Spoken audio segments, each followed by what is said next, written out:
எல்லோருக்கும் வணக்கம். ஆஹ் இந்த பதிவுல நம்ம டிப்ரெஷன், ஸ்ட்ரெஸ் இத பத்தியான விஷயங்கள் பார்க்க போறோம்.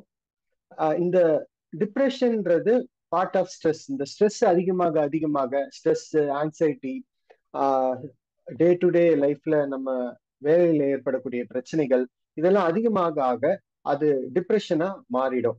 இந்த டிப்ரெஷன்னா என்ன அப்படின்னு பார்த்தோம்னா, ஆஹ் நம்மளுடைய மைண்ட் வந்து எதையும் சரியா பண்ண முடியாது. அதாவது என்ன ஆகும்னா, நல்லா இருப்போம், நல்ல ஒரு மூட்ல இருப்போம். திடீர்னு ஏதோ ஒரு கவலை வந்து நம்மள யோசிக்க வைக்கும். திடீர்னு ஒரு கோவம் வர ஆரம்பிக்கும். திடீர்னு அழுக வரும். ஸோ இதுதான் வந்து இந்த டிப்ரெஷன் அப்படின்னு சொல்லக்கூடியது. மூட் ஸ்விங் அப்படின்றது இருந்துகிட்டே இருக்கும். அவங்கள சந்தோஷமாவே வச்சுக்கிறது. இது கடைசியில சூசைட் அட்டம் பண்ற வரைக்குமான நிலையில கொண்டு போய் விட்டுரும். இதுதான் வந்து எளிமையா டிப்ரெஷனை பத்தி தெரிஞ்சுக்கிறது. ஏன் இதோட நம்ம ஸ்ட்ரெஸ் சேர்த்திருக்கோம் அப்படின்னு பார்த்தோம்னா, இந்த ஸ்ட்ரெஸ் அதிகமாக ஆகதான் இப்போத்திய நிலைமையில நிறைய பேருக்கு டிப்ரெஷன் உருவாகுது. சிலருக்கு வந்து ஒரு சில நாள்பட்ட நோய்க்கான மருந்துகள் எடுக்கிறது மூலியமாவும் டிப்ரெஷன் உருவாகும். பட் மெஜாரிட்டி ஸ்ட்ரெஸ், இந்த சிட்டி லைஃப், ஆஃபீஸ்ல வந்து வேலை பளு இத மாதிரியான விஷயங்கள்ல தான் இந்த ஸ்ட்ரெஸ் உருவாகுது. இந்த ஸ்ட்ரெஸ் உருவாகி அடுத்த நிலையான டிப்ரெஷனை போய் ரீச் ஆகுது. ஸோ இதை சரி பண்றதுக்கான விஷயங்கள் என்னென்ன பார்த்தோம்னா, நம்ம பொதுவாகவே நம்ம மனநிலையை அமைதியா வச்சுக்கிறதுக்கு ஒரு யோகாவோ, ஒரு எக்ஸசைஸோ, ஒரு வாக்கிங்கோ போறது நல்லது. அது மட்டும் இல்லாம நம்ம என்னதான் இந்த வீக் ஃபுல்லாவே ஸ்ட்ரெஸ்டா இருந்தாலும் ஒரு சாட்டர்டேஸ் ஆர் சண்டேஸ் வந்து வெளியில போயிட்டு வர்றது இன்னும் நம்ம மைண்டை வந்து காம் பண்ணும், ரிலாக்ஸ் பண்ணும். அதே மாதிரி 2 months ஆர் 3 months ஒன்ஸ் வேற ஒரு பிளேஸ்க்கு, வேற ஒரு ஹில் ஸ்டேஷனோ இல்ல ஏதோ ஒரு டூர் மாதிரி ஒரு 2 months ஆர் 3 months வந்து போயிட்டு வர்றதும் நம்மளுடைய டே டு டே லைஃப்ல இருந்து நம்ம வெளியில வர்ற மூலியமா இந்த ஸ்ட்ரெஸ்ஸும் கம்மியாகும். ஸோ இதுக்கான அக்குபஞ்சருக்கான புள்ளிகள் என்ன யூஸ் பண்ணி இந்த ஸ்ட்ரெஸ், டிப்ரெஷனை நம்ம சரி பண்றது அப்படின்றத பார்க்கலாம். ஸோ முதலாவதாக மாஸ்டர் பாயிண்ட் அப்படின்னு சொல்லக்கூடிய இந்த ஸ்ட்ரெஸ், இது மாதிரியான விஷயங்களுக்கு எல்லாத்துக்குமே பெஸ்ட் பாயிண்ட், மைண்ட் சம்பந்தப்பட்ட பிரச்சனைகளுக்கு பெஸ்ட் பாயிண்ட் அப்படின்னு சொல்றது டியூ 20 அப்படின்னு சொல்லக்கூடிய இந்த கவர்னிங் வெசல் 20 அப்படின்னு சொல்லக்கூடிய புள்ளி தலை உச்சந்தலையில இருக்கக்கூடியது. அதாவது தலையோடைய சென்டர்ல அப்படின்னு கூட சொல்லலாம். இந்த காதோடைய நுனிகள் அதுக்கு நேரா ஒரு கோடு போட்டுட்டு, இந்த காதுக்கும் இந்த காதோட நுனிக்கும் ஒரு நேரா ஒரு கோடு, அப்புறம் மூக்குல இருந்து அந்த மூக்குடைய நடுவுல இருந்து நெத்தி பொட்டுல இருந்து சென்டர்ல இருந்து அப்படியே ஒரு கோடு போடும்போது அது ரெண்டும் மீட் பண்ற இடம் தான் இந்த GV20 அப்படின்னு சொல்லக்கூடிய point. Best tranquilizing point. Tranquilizing மெடிசன்ஸ்னே நிறைய இருக்கு.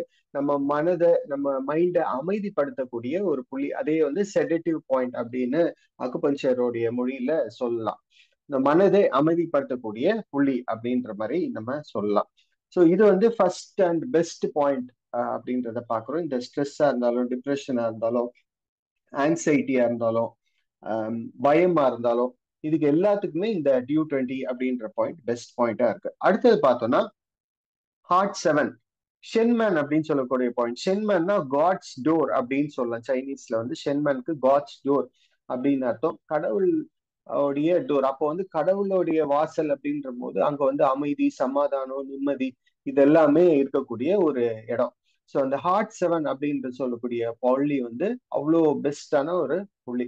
யுவான் சோர்ஸ் பாயிண்ட் அப்படின்னு சொல்லலாம்.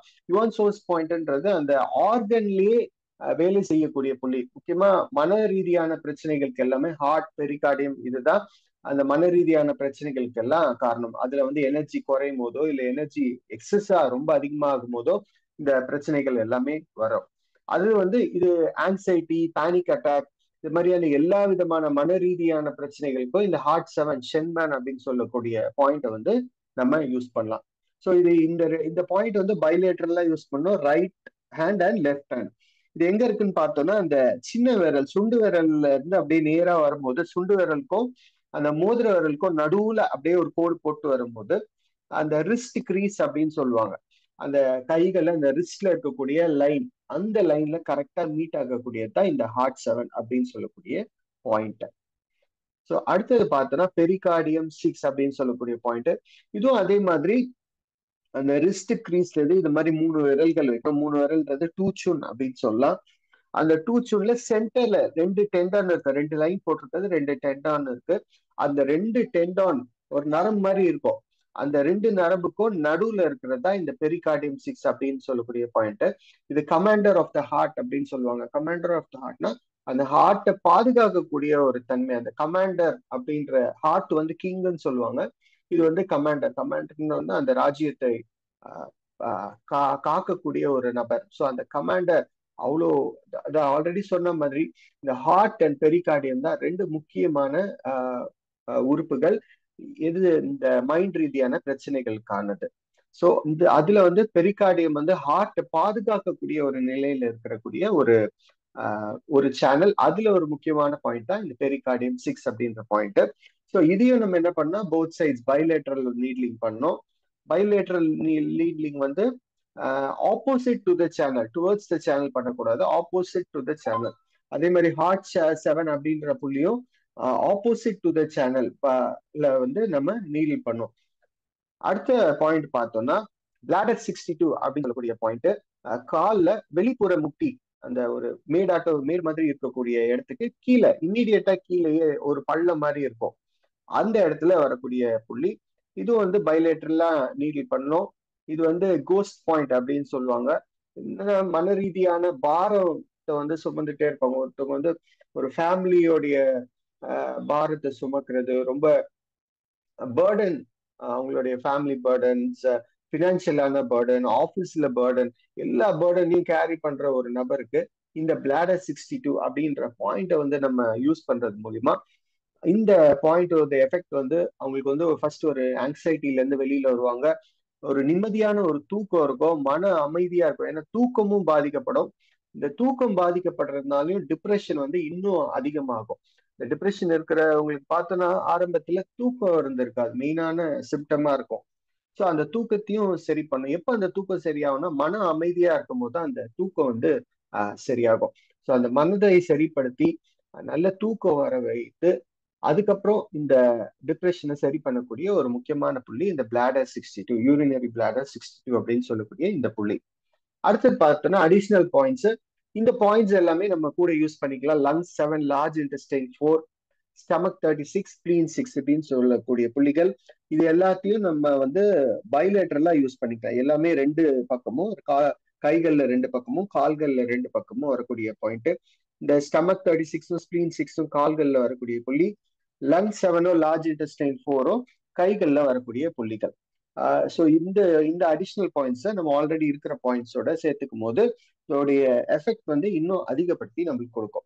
ஸோ இது மட்டும் இல்லாமல் நம்ம இன்டர்னலா ஒரு சில விஷயங்கள்ல எடுக்கும் போது இன்னும் நம்மளுக்கு அட்வான்டேஜஸ் வந்து இருக்குது. அதுல ஒரு முக்கியமான ஒரு நேச்சுரலான ஒரு பொருளை நம்ம எடுத்துக்க போறோம். அது வந்து என்னன்னு பார்த்தோம்னா இந்த அஸ்வகந்தா அப்படின்னு சொல்லக்கூடிய ஒரு ஆயுர்வேதால யூஸ் பண்ணக்கூடிய ஒரு ப்ராடக்ட். இது வந்து ஓவர் த கவுண்டர் கிடைக்கக்கூடியது. இது ஹிமாலயால போட்டிருக்கோம். பட் உங்களுக்கு என்ன இது கிடைக்குதோ அதை வந்து நம்ம யூஸ் பண்ணிக்கலாம். ஜென்ரலா anxiety, stress, general wellness, depression, இது மாதிரியான மனசு அமைதிப்படுத்தக்கூடிய ஒரு முக்கியமான பங்கு இந்த அஸ்வகந்தாக்கு இருக்கு. இது டேப்லெட்ஸா இருக்கும். டெய்லி ஒரு ஒன் டேப்லெட். இது வந்து 2 months 60 டேப்லெட்ஸ் இருந்தா ஒரு 2 months ஆர் 1 month நீங்க எடுத்து பார்த்துட்டு பார்க்கும் போது இமீடியட்டா ஒரு 1 week ஆர் 10 daysலயே வந்து இந்த பாயிண்ட்ஸோட இந்த அஸ்வகந்தாவும் சேர்ந்து எடுக்கும்போது நம்மளுடைய ரிசல்ட்ஸ் வந்து நீங்க தெரிஞ்சுக்கலாம். 1 weekலயே வந்து நல்ல ஒரு டிஃபரன்ஸ் வந்து மைண்ட் ரீதியா தெரிய ஆரம்பிக்கும். ஒரு அமைதி வந்து நம்மளுக்கு கிடைக்கும்.